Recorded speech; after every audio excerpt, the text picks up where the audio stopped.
ሰላም ጤና ይስጥልን የተወደዳችሁ የገበያ ሚዲያ ተከታታዮቻችን የዕለተ እሁድ ሐምሌ 5 ቀን 2018 ዓ.ም ለዕለቱ የመረጥናቸው አዳዲስ ሀገራዊ እንዲሁም ዓለም አቀፋዊ የዜና ዘገባዎቻችንን ይዘንላችሁ ቀርበናል።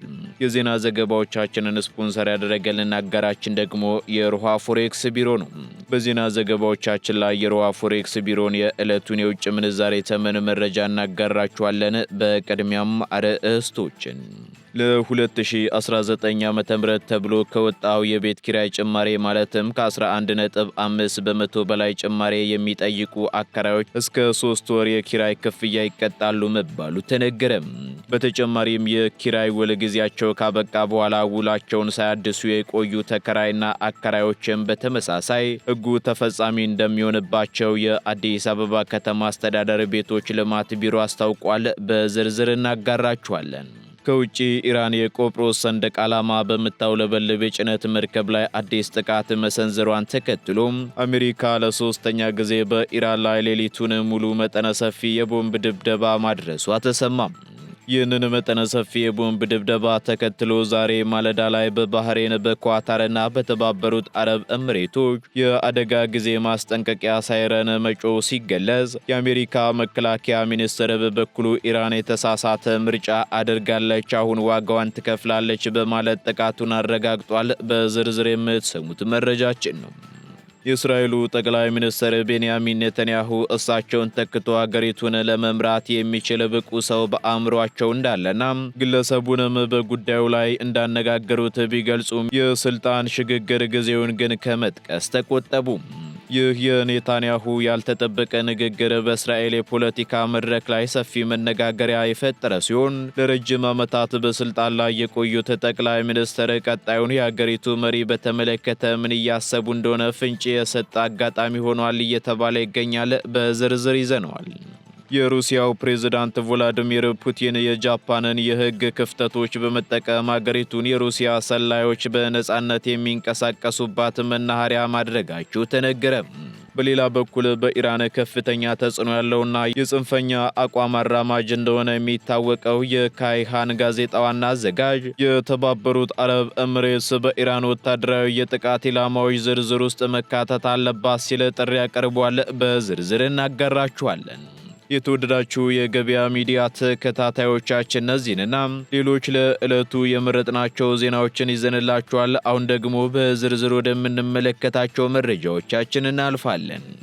አስደሳች ዜና ለውድ ደንበኞቻችንና ለቤት ፈላጊዎች በመሃል መገናኛ ዲያስፖራ አደባባይ አጠገብ የጫካ ፕሮጀክት እይታ ያለው ዘመናዊ አፓርትመንት በ40/60 አከፋፈል ከስቱዲዮ እስከ ባለ 3 መኝታ ቤቶችን ለተወሰነ ጊዜ ብቻ በሚቆይ ልዩ ቅናሽ አቅርበንልዎታል። ስቱዲዮ በ2.7 ሚሊዮን ብር ጠቅላላ ዋጋ፣ ባለ 1 መኝታ በ4.4 ሚሊዮን ብር ጠቅላላ ዋጋ፣ ባለ 2 መኝታ በ6.7 ሚሊዮን ብር ጠቅላላ ዋጋ፣ ባለ 3 መኝታ በ8.3 ሚሊዮን ብር ጠቅላላ ዋጋ የግሎ ያድርጉ። ምን ይሄ ብቻ! የዲፕሎማት መንደር በሆነችው በሳር ቤት አደባባይ የ30 በመቶ ቅናሽ የተደረገባቸውን አፓርትመንት ቤቶች ከባለ 1 እስከ ባለ 3 መኝታ ቤቶችን በመሸጥ ላይ እንገኛለን። ልብ ይበሉ፣ ይህ ልዩ ቅናሽ ለተወሰኑ ቀናቶች ብቻ የሚቆይ በመሆኑ ፈጥነው ይመዝገቡ። ለበለጠ መረጃ በ0908882208 ወይም በ0969699373 ይደውሉልን። ቴምር ሪል ስቴት። ከ11.5 በመቶ በላይ ጭማሪ የሚጠይቁ አከራዮች እስከ 3 ወር የኪራይ ክፍያ ይቀጣሉ ተባለ። የአዲስ አበባ ከተማ አስተዳደር የዘንድሮውን በጀት ዓመት የቤት ኪራይ ጭማሪ ጣሪያ 11.5% ብቻ እንዲሆን የወሰነ ሲሆን ከዚህ በላይ በሚጨምሩ አከራዮች ላይ ደግሞ ጠንካራ እርምጃ እንደሚወሰድ አስታውቋል።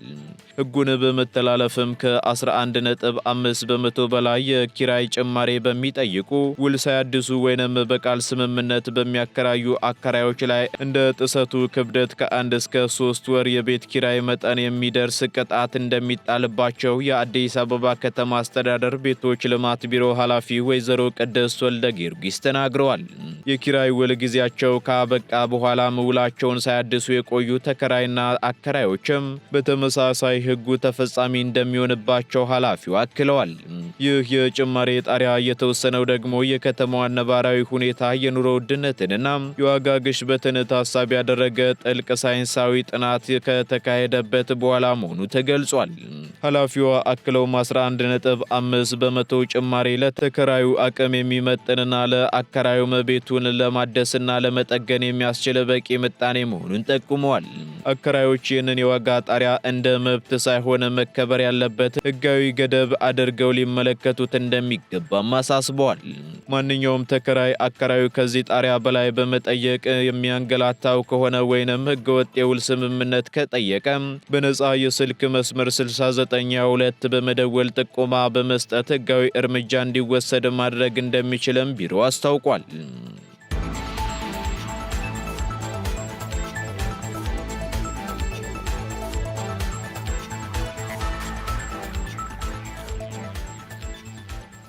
ከውጪ ወደ ያዝናቸው መረጃዎቻችን ስንሸጋገር አሜሪካ በሆርሙዝ ወሽመጥ መርከብ ላይ ተኩስ የከፈተችውን ኢራንን በቦምብ ደበደበች። በሆርሙዝ ወሽመጥ በኩል በሚጓዝ የንግድ መርከብ ላይ የኢራን ጦር ተኩስ መክፈቱን ተከትሎ የዩናይትድ ስቴትስ ወታደራዊ ኃይል ሌሊቱን በሀገሪቱ ላይ የአየር ጥቃት ሰንዝሯል። የኢራን እስላማዊ አብዮታዊ ዘብ የቆጵሮስ ሰንደቅ ዓላማ በምታውለበለብ የጭነት መርከብ ላይ ጥቃት የሰነዘረ ሲሆን በጥቃቱ ምክንያትም በመርከቧ የሞተር ክፍል ላይ ከባድ የቃጠሎና የቴክኒክ ጉዳት ደርሷል። በተጨማሪም በአንድ ሲቪል የሰራተኛ አባል ላይም ጉዳት መድረሱ ቢነገርም ዝርዝር ሁኔታው ግን እስካሁን አልተገለጸም። ኢራን በበኩሏ መርከቧ የተፈቀደላትን የባህር መስመር ባለመከተሏ ምክንያት የማስጠንቀቂያ ተኩስ መክፈቷን ገልጻ የሆርሙዝ ወሽመጥም ለንግድ መርከቦች ለማይታወቅ ጊዜ ዝግ ሆኖ እንደሚቆይ አስታውቃለች። ይህንን የኢራንን እርምጃ ተከትሎ የአሜሪካው ማዕከላዊ እዝ ሴንትኮም በሳምንቱ ውስጥ ለሶስተኛ ጊዜ የሆነውን የአየር ድጋፍ ጥቃት በኢራን ወታደራዊ የራዳርና የሚሳኤል ጣቢያዎች ላይ ፈጽሟል። የአሜሪካው መከላከያ ሚኒስትር ፒት ሄግሴት በሰጡት መግለጫ ኢራን የተሳሳተ ምርጫ አድርጋለች፣ አሁን ዋጋዋን ትከፍላለች በማለት ጥቃቱን አረጋግጠዋል። ይህ በሆርሙዝ ወሽመጥ ላይ የተቀሰቀሰው አዲስ ወታደራዊ ግጭት በሀገራቱ መካከል ተደርሶ የነበረውን ጊዜያዊ የተኩስ አቁምና የሰላም ስምምነት ሙሉ በሙሉ አደጋ ላይ የጣለ ከመሆኑም በላይ በዓለም አቀፍ የባህር ትራንስፖርትና ደህንነት ላይ ከፍተኛ ስጋትን ደቅኗል። በሌላ በኩል ዩናይትድ ስቴትስ በኢራን ላይ ሌሊቱን ሙሉ መጠነ ሰፊ የአየር ጥቃት ማድረሷን ተከትሎ ዛሬ ማለዳ ላይ በባህሬን በኳታርና በተባበሩት አረብ ኤምሬቶች አደጋ ጊዜ ማስጠንቀቂያ ሳይረን መጮህ ተሰምቷል። በዚህም የተባበሩት አረብ ኤምሬትስ የሳይረን መጮሁን እውነተኛነት ያረጋገጠች ሲሆን የሀገሪቱ የአየር መከላከያ ስርዓት ወደ ግዛቷ የተሰነዘረውን የሚሳኤል ጥቃትም እየመከተ መሆኑን ገልጻለች። እንዲሁም በኳታር ዋና ከተማ ዶሃ ከፍተኛ የፍንዳታ ድምጾች መሰማታቸውን ተከትሎ የሀገሪቱ መንግስት የአደጋ ጊዜ የደህንነት ማስጠንቀቂያ አስተላልፏል። የኳታር የሀገር ውስጥ ጉዳይ ሚኒስትርም ለዜጎች በሞባይል ስልኮች በላከው አስቸኳይ መልእክት ህዝቡ ከቤት እንዳይወጣ ከባለመስታወት መስኮቶች እንዲርቅና ደህንነቱ በተጠበቀ ስፍራ እንዲቆይ አሳስቧል። ይህንን ጥቃት ተከትሎ የኢራን አብዮታዊ ዘብ ስልታዊ ጠቀሜታ ያለው የሆርሙዝ የባህር ወሽመጥ ሙሉ በሙሉ መዝጋቱን ያወጀ ሲሆን እንደ ቻባህር፣ ቀሸም ደሴትና ባንዳር አባስ ባሉ የኢራን ደቡባዊ የባህር ጠረፍ ከተሞች ላይ ከባድ ፍንዳታዎች መሰማታቸውን አረጋግጧል።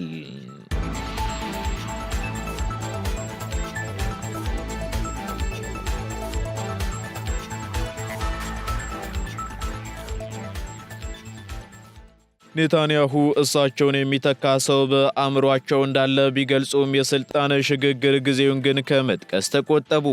የእስራኤሉ ጠቅላይ ሚኒስትር ቤንያሚን ኔታንያሁ እሳቸውን ተክቶ ሀገሪቱን ለመምራት የሚችል ብቁ ሰው በአእምሯቸው እንዳለና ግለሰቡንም በጉዳዩ ላይ እንዳነጋገሩት ተናግረዋል። ሆኖም ጠቅላይ ሚኒስትሩ ይህ የሽግግር ወቅት መቼ እንደሆነና ግለሰቡ ማን እንደሆነ በይፋ ከመናገር ተቆጥበዋል። በዚህም ኔታንያሁ በሰጡት መግለጫ የሀገሪቱን ቁልፍ ለመስጠት ዝግጁ የሆንኩለት ሰው አለ ብዬ አስባለሁ፣ ነገር ግን ጊዜ መወሰን አልፈልግም ብለዋል። ይህ የኔታንያሁ ያልተጠበቀ ንግግር ደግሞ በእስራኤል የፖለቲካ መድረክ ላይ ሰፊ መነጋገሪያ የፈጠረ ሲሆን ለረጅም ዓመታት በስልጣን ላይ የቆዩት ጠቅላይ ሚኒስትር ቀጣዩን የሀገሪቱን መሪ በተመለከተ ምን እያሰቡ እንደሆነ ፍንጭ የሰጠ አጋጣሚም ሆኗል። ምንም እንኳን ጠቅላይ ሚኒስትሩ ተተኪ ስላላቸው ሰው ፍንጭ ቢሰጡም በቅርብ ጊዜ ውስጥ ግን ከስልጣን ለመውረድ ወይንም ቦታቸውን ለመልቀቅ ፍላጎት እንዳላቸው የሚያሳይ አንዳችም ምልክት አላሳዩም ተብሏል። በተለይም አሁን ባለው የእስራኤል የፖለቲካና የደህንነት ሁኔታ ኔታንያሁ ስልጣናቸውን በቀላሉ ያስረክባሉ ተብሎ እንደማይጠበቅ የፖለቲካ ተንታኞች ይናገራሉ። በእስራኤል ታሪክ ረጅም ጊዜ በጠቅላይ ሚኒስትርነት በማገልገል ቀዳሚ የሆኑት ቤንያሚን ኔታንያሁ ከዚህ ቀደም ተተኪዎቻቸው እነማን ሊሆኑ እንደሚችሉ በግልጽ ከመናገር ሲቆጠቡ የነበረ በመሆኑ የአሁኑ መግለጫቸው ደግሞ በሊኩድ ፓርቲ ውስጥም ሆነ በሀገሪቱ የፖለቲካ ክበቦች ዘንድ ቀጣዩ መሪ ማን ሊሆን ይችላል የሚለውን መላምትና ጥያቄ በከፍተኛ ሁኔታ ቀስቅሷል።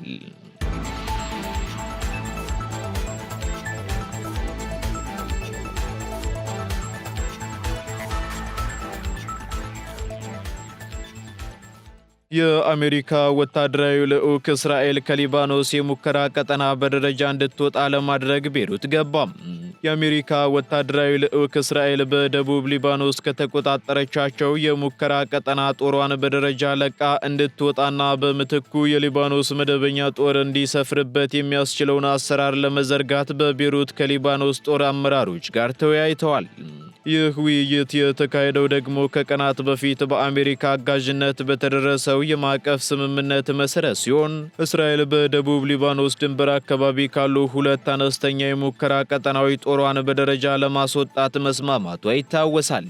በዚህም የአሜሪካ ማዕከላዊ እዝ ልዑክ ወደ ቤሩት ያመራው ደግሞ እስራኤል በምትወጣበት ወቅት ምንም አይነት የደህንነት ክፍተት እንዳይፈጠርና የሊባኖስ ጦር ቦታዎቹን ሙሉ በሙሉ እንዲረከብ የሚያስችለውን የመሬት ላይ አፈጻጸም ዝርዝር ሁኔታ ለማርቀቅ ነው ተብሏል። የመጀመሪያው የሙከራ ቀጠና ርክክብ በሚቀጥሉት ጥቂት ቀናት ውስጥ ይጀምራል ተብሎ የሚጠበቅ ሲሆን የቴክኒክ ቡድኖቹ በቀጣይ ሳምንት በሮም ተገናኝተው ተጨማሪ ውይይት ያደርጋሉ ነው የተባለው። ሆኖም ይህ ስምምነት በሊባኖስ የሀገር ውስጥ ፖለቲካ ረገድ ከፍተኛ ውዝግብ ያስነሳ ሲሆን የሂዝቦላህ ታጣቂ ቡድንም ስምምነቱን እንደማይቀበለው አስታውቋል። በሌላ በኩል እስራኤል ሂዝቦላህ ትጥቅ እስካልፈታ ድረስ በድንበሩ አካባቢ በያዘችው የደህንነት ቀጠና ውስጥ እንደምትቆየም በመግለጽ ላይ ትገኛለች።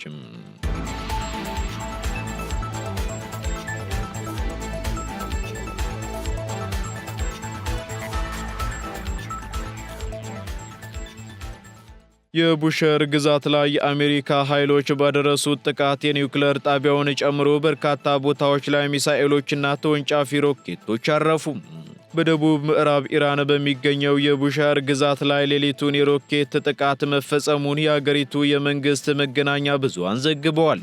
በጥቃቱ የቡሻር የኒውክሌር ኃይል ማመንጫ ጣቢያ ዙሪያን ጨምሮ በርካታ ቦታዎች ላይ ተወንጫፊ ሚሳኤሎችና ሮኬቶች ማረፋቸው ተነግሯል።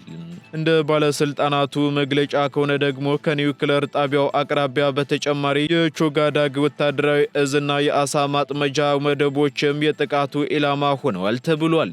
በተጨማሪም በአሳሉየህ ወደብ ላይ በደረሰው በዚህ ጥቃት ሳቢያ በአካባቢው የነበሩ የአሳ ማጥመጃ ጀልባዎች ላይ ከባድ የእሳት አደጋ መከሰቱ ተገልጿል። የቡሻር የፖለቲካና የጸጥታ ጉዳዮች ምክትል ገዢ የሆኑት ኢሳን ጂሃንያን እንደገለጹት ከሆነ ደግሞ በጥቃቱ ምክንያት እስካሁን የተመዘገበ የሰው ሕይወት መጥፋትም ሆነ የአካል ጉዳት የለም ብለዋል። ይህ በኢራን ላይ የተሰነዘረው ጥቃት ደግሞ በአሜሪካና በኢራን መካከል በሆርሙዝ ባሕረ ሰላጤ አካባቢ ከተፈጠረው ከፍተኛ ወታደራዊ ውጥረትና የኃይል እርምጃዎች ማገርሸት ጋር የተያያዘ ስለመሆኑ ተመላክቷል። በሌላ በኩል በኢራን ከፍተኛ ተጽዕኖ ያለውና የጽንፈኛ አቋም አራማጅ እንደሆነ የሚታወቀው የካይሃን ጋዜጣ ዋና አዘጋጅ የተባበሩት አረብ ኤምሬትስ በኢራን ወታደራዊ የጥቃት ኢላማዎች ዝርዝር ውስጥ መካተት አለባት ሲል ጥሪ አቅርቧል። ዋና አዘጋጁ ይህንን ያለው ደግሞ የተባበሩት አረብ ኤምሬትስ የጦር መሳሪያ ማከማቻ ከመሆኗም በላይ ለክፉ ድርጊቶች እያገለገለች ነው በሚል ነው ተብሏል። ዋና አዘጋጁ እንዳለው ከሆነ ደግሞ ሀገሪቱ ለሀያላን ሀገራት ጦርና ለሌሎች ወታደራዊ እንቅስቃሴዎች ምቹ መሰረት እየሆነች በመምጣቷ የኢራን ሚሳኤሎች ሊያነጣጥሩባት ይገባል ብሏል። ይህ አስተያየት የተሰማው ደግሞ በክልሉ ወይንም በመካከለኛው ምስራቅ ከፍተኛ ወታደራዊ ውጥረት ባለበትና ኢራን ከተለያዩ ወገኖች ጋር የአየር ላይ ድብደባና የኮንቴነር መርከቦች ጥቃት ውስጥ በገባችበት ወቅት ነው።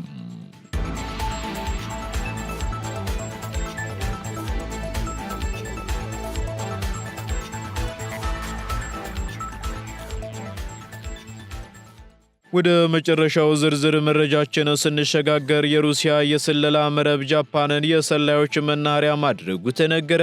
የሩሲያው ፕሬዝዳንት ቭላዲሚር ፑቲን የጃፓንን የሕግ ክፍተቶች በመጠቀም ሀገሪቱን የሩሲያ ሰላዮች በነጻነት የሚንቀሳቀሱባት መናኸሪያ ማድረጋቸው ተነግሯል። ጃፓን ጠንካራ የሀገር ውስጥ የጸረ ስለላ ሕግ የሌላት በመሆኑም የውጭ ሀገር ሰላዮች ምስጢር አውጥተው ቢገኙ እንኳ የሚቀጡት በንግድ ምስጢር ስርቆት ወይንም በሌሎች ቀላል ወንጀሎች ብቻ በመሆኑ ደግሞ ለሩሲያ ወኪሎች ምቹ ሁኔታን ፈጥሯል ተብሏል። የጃፓን የጸጥታ አካላት በቅርቡ ይፋ ባደረጉት መረጃ መሰረት የሩሲያ የውጭ ጉዳይ አገልግሎት ወኪሎች በሀገሪቱ ውስጥ መረጃዎችን ለማግኘት እጅግ ረቂቅና አዳዲስ ዘዴዎችን እየተጠቀሙ ነው ተብሏል። ከነዚህም መካከል የሩሲያ ሰላዮች ራሳቸውን እንደ ዩክሬን ዜጋ በማስመሰል የጃፓን ከፍተኛ የቴክኖሎጂ ኩባንያ ሰራተኞችን መቅረብ አንዱ መሆኑ ተጠቅሷል። ሰላዮቹ መጀመሪያ ላይ መንገድ ጠቋሚ መስለው ግንኙነት የሚጀምሩ ሲሆን ቀስ በቀስም ሰለባዎቻቸውን በምሳ ግብዣና በገንዘብ በመደለል ወታደራዊ ጠቀሜታ ያላቸውን የቴክኖሎጂ ምስጢሮችን እንደሚሰርቁ ተገልጿል። የሩሲያ ወኪሎች በስልክ ወይንም በኢሜይል ግንኙነት ባለማድረግና ሙሉ በሙሉ በአካል በጃፓነኛ ቋንቋ ብቻ በማገናኘት የደህንነት መዋቅሩንም እያታለሉ ይገኛሉ ተብሏል። ይህንን ተከትሎም የጃፓን መንግስት የሀገሪቱን ብሔራዊ ደህንነት ለመጠበቅና የሩሲያን የስለላ ጥቃት ለመመከት ጠንካራ የጸረ ስለላ ሕግ ለማውጣት ከፍተኛ ዝግጅት እያደረገ መሆኑ ተነግሯል።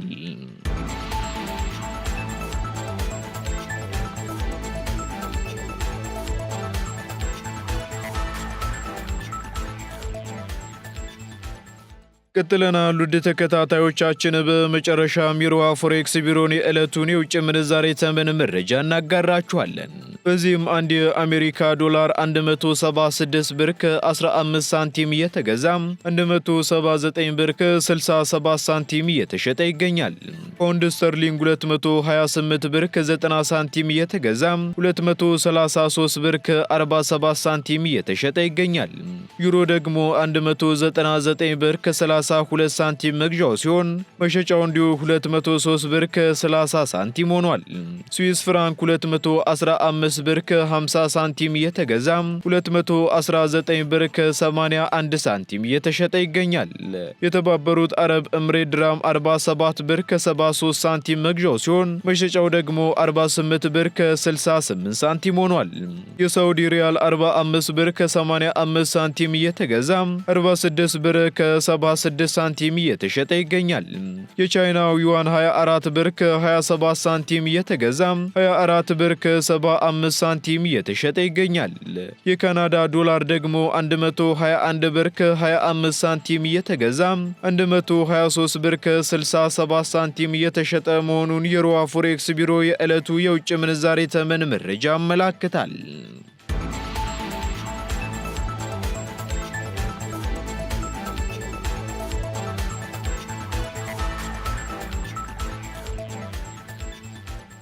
የተወደዳችሁ የገበያ ሚዲያ ተከታታዮቻችን ለዕለቱ የመረጥናቸው መረጃዎቻችን እነዚህን ይመስሉ ነበር።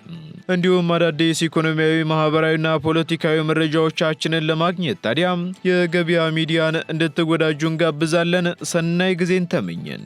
አስደሳች ዜና ለውድ ደንበኞቻችንና ለቤት ፈላጊዎች በመሃል መገናኛ ዲያስፖራ አደባባይ አጠገብ የጫካ ፕሮጀክት እይታ ያለው ዘመናዊ አፓርትመንት በ40/60 አከፋፈል ከስቱዲዮ እስከ ባለ 3 መኝታ ቤቶችን ለተወሰነ ጊዜ ብቻ በሚቆይ ልዩ ቅናሽ አቅርበንልዎታል። ስቱዲዮ በ2.7 ሚሊዮን ብር ጠቅላላ ዋጋ፣ ባለ 1 መኝታ በ4.4 ሚሊዮን ብር ጠቅላላ ዋጋ፣ ባለ 2 መኝታ በ6.7 ሚሊዮን ብር ጠቅላላ ዋጋ፣ ባለ 3 መኝታ በ8.3 ሚሊዮን ብር ጠቅላላ ዋጋ የግሎ ያድርጉ። ምን ይሄ ብቻ! የዲፕሎማት መንደር በሆነችው በሳር ቤት አደባባይ የ30% ቅናሽ የተደረገባቸውን አፓርትመንት ቤቶች ከባለ 1 እስከ ባለ 3 መኝታ ቤቶችን በመሸጥ ላይ እንገኛለን። ልብ ይበሉ፣ ይህ ልዩ ቅናሽ ለተወሰኑ ቀናቶች ብቻ የሚቆይ በመሆኑ ፈጥነው ይመዝገቡ። ለበለጠ መረጃም በ0908882208 ወይም በ0969699373 ይደውሉልን። ቴምር ሪል ስቴት